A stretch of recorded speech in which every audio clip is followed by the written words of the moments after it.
Alluding to mistakes made along the way, in more than 20 years of ministry, Art Lucier, one of Western Canada's most prominent charismatic pastors, pulled back from public ministry last weekend at Kelowna Harvest Church. However, he didn't apologize and blamed the timing of the accusations on Satan. Truth is, I did sin against the Lord and against heaven many times, and even against my vows and against my wife and against others, Lucier told the church Sunday at about 90 minutes into the live stream service. The enemy is now bringing up these past sins, even though they're under the blood. Since 2018, Lucier has been the pastor of Kelowna Harvest Church in Kelowna, a lakeside town in British Columbia's scenic Okanagan Valley. It is a part of Harvest Ministries International, or HMI, a five-fold revivalist ministry that Lucier founded and still leads as apostolic overseer. Heather Lucier, his wife, co-leads the church and is HMI's financial director.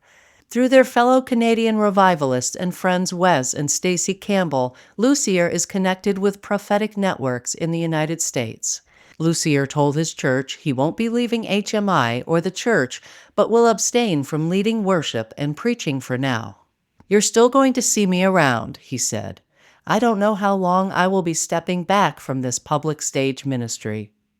There have been rumblings about Lucier and his church for months, egged on by a series of episodes on the podcast Heaven Bent, created by Tara Jean Stevens, whose day job is a host for the Vancouver-based Wave FM radio. After 3 of them ran in quick succession starting October 28th. A group of more than 30 people, most of them members of Lucier's former church in Kitimat, BC, signed a letter alleging allegations of abuse, whether physical, spiritual, sexual, or emotional, have followed Art Lucier through his time in ministry. In January, more than 600 people signed an open letter on change.org calling for a church oversight committee to hire a third-party investigator to investigate allegations of spiritual abuse, sexual abuse of young girls, and public shaming of whistleblowers.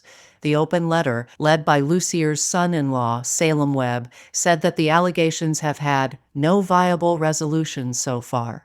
"We've lived in silence, afraid to speak out," the letter stated. But recently, more has come to light, and the seriousness of the aforementioned allegations cannot be ignored any longer.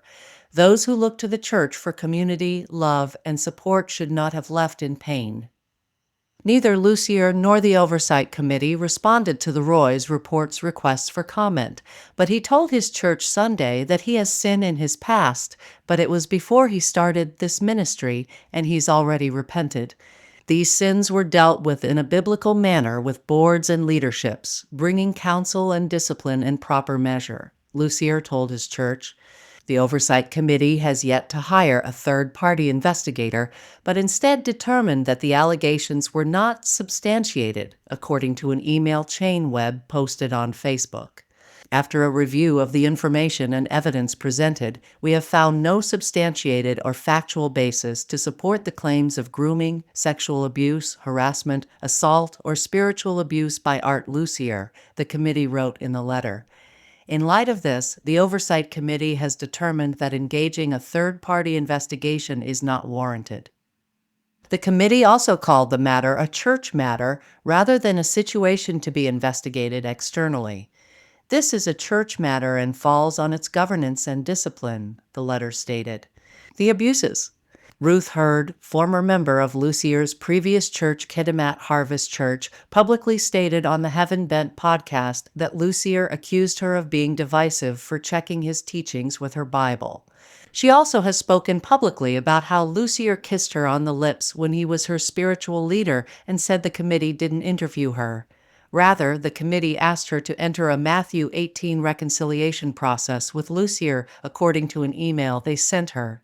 The committee also stated that Lucier denied the kissing allegation and asked if Hurd made it up. "Is it possible that this incident could be a fabrication from your personal trauma?" the committee wrote her.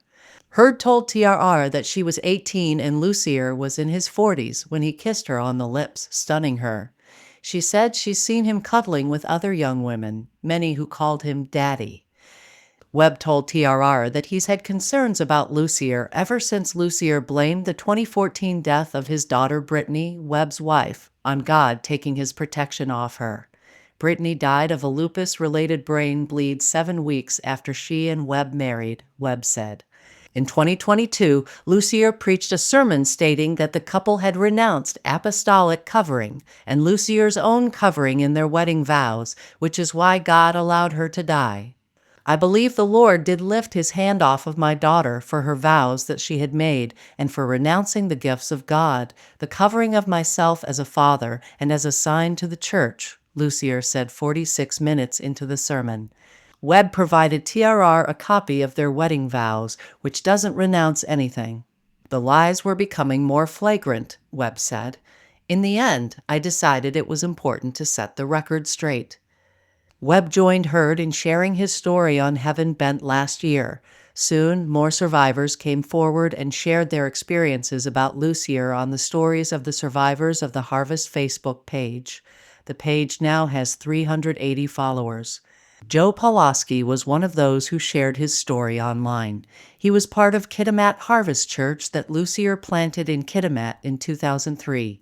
Pawlowski wrote on the Survivors Facebook page that Lucier told him that a 13 or 14-year-old girl had been abused by a man in the church, that the girl had a Jezebel spirit, and he had excommunicated her from the church.